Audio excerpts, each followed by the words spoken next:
વધુ સ્થળોએ ભવ્ય હિન્દુ સંમેલનનું આયોજન અંતર્ગત ગૌનગરી સિહોરી ખાતે શોભાયાત્રા યોજાઈ।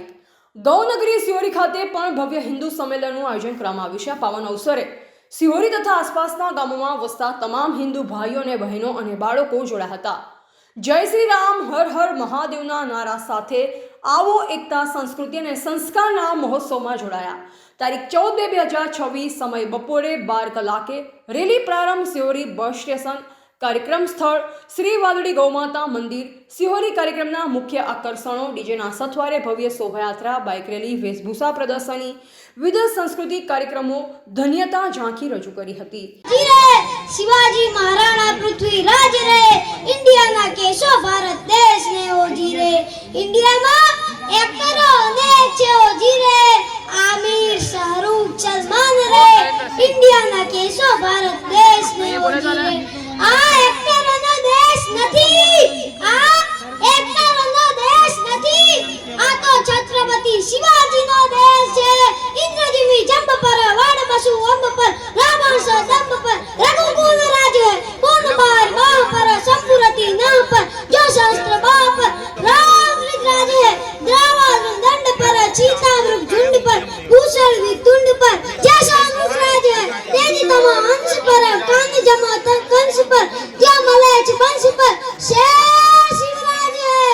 आ भारतनी धरतीनो एक एવો યોદ્ધા જેની વાત કરવા જઈ રહ્યો છું। બે ઘોડે સવાર બાગડતા ધમા ધમાજાને કહેવા કે બે ઘોડેલીઓ હારી જાય છે અને પાછળ 1 લાખની ફોજ છે દુશ્મનોની। એ બરોબર ઘોડેલીઓ હારી જાય છે ત્યાં સાંકડા ડુંગરનો ગાળો આવ્યો, એમાં એક ગાડું અને ગાડામાં કાંટાનો ભોર। એ જોઈ બે ઘોડા ઊભા રહ્યા। એમાં એક અશ્વરે કીધું કે તમારો ઘોડો આ ગાડાના ભોરને કુદાવી શકશે? તો કે ના। તો તમારો ઘોડો બાજુમાં લઈ લો, દુશ્મનોના હાથમાં આવી જઈશું તો રાય જીંદા ટુકડા કરી નાખશે। એક અશ્વરે પોતાનો ઘોડો બાજુમાં લીધો અને બીજા અશ્વરે પોતાનો ઘોડો 10 ડગલા પાછો લીધો અને ઘોડાની કેવાળી ઉપર હાથ ફેરવી અને ઘોડાને એડી મારી। ત્યાં તો બાગાગ જમ્પ કરી ગાડું, અશ્વર અને કાંટાનો ભોર ઘોડો કુદાવી ગયો।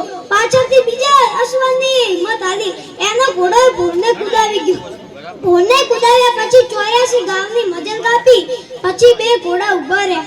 એમાં એક અશ્વરે કીધું કે સાંભળ્યું શબ્દ એટલા માટે આવે છે કે આમાં એક અશ્વર હતો, સ્ત્રી હતો। સ્ત્રી પોતાની પતિને કહેતી હતી કે સાંભળ્યું, મને પ્રસૂતાની વેદના ઉપડી છે। વિચાર તો કરો, 9.5 મહિના ઉદરમાં હાલતા હોય તો આ દેશની સ્ત્રી રાશિકા વાગે, સુતા જાગે, કાયર ભાગે, કામ પડે, ધરતી ફોજ ઉપરથી વિનાશ કરતી તે ગોળે મગોની આકે ધૂજે ધાકે ધૂળિયું ફાકે તોય લડે ને દાને મરવા અવસર વરવા મરદ કસુંબર રંગ ચડે ભાઈ, મરદ કસુંબર રંગ ચડે। ઈ ચટ્ટી બનીને હાલી આવતી હોય ઈ સ્ત્રી પોતાના પતિને કહેતી હતી કે સાંભળ્યું, મને પ્રસૂતાની વેદના ઉપડી છે। ત્યાં આજુબાજુ નજર કરી ત્યાં એક ડુંગર દેખાણું। પતિએ પોતાની પત્નીને પોતાના ઘોડા પર લીધી।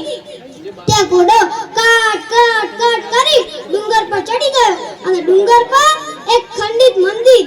સ્ત્રી એમાં દાખલ થઈ, દ્વાર બંધ થયા અને બહાર ઉભેલો પુરુષ આ માટા મારે છે।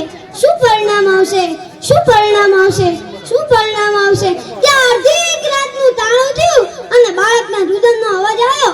બહાર ઉભેલા પુરુષે આકળા થઈને પૂછ્યું કે દેવી, શું પરિણામ આવ્યું છે? ત્યાં અંદરથી સ્ત્રી બોલી, અરે પુત્ર, ચિંતા ના કરતા, એક વીરને જન્મ આપ્યો છે, એક મર્દને જન્મ આપ્યો છે। ઈ જન્મ દેવા વાળી બીજી કોઈ નથી, ઈ જીજાબાઈ હતી અને જન્મ્યો તો ઈ જેવો તેવો કુંવર નહોતો, ઈ શિવાજી હતો।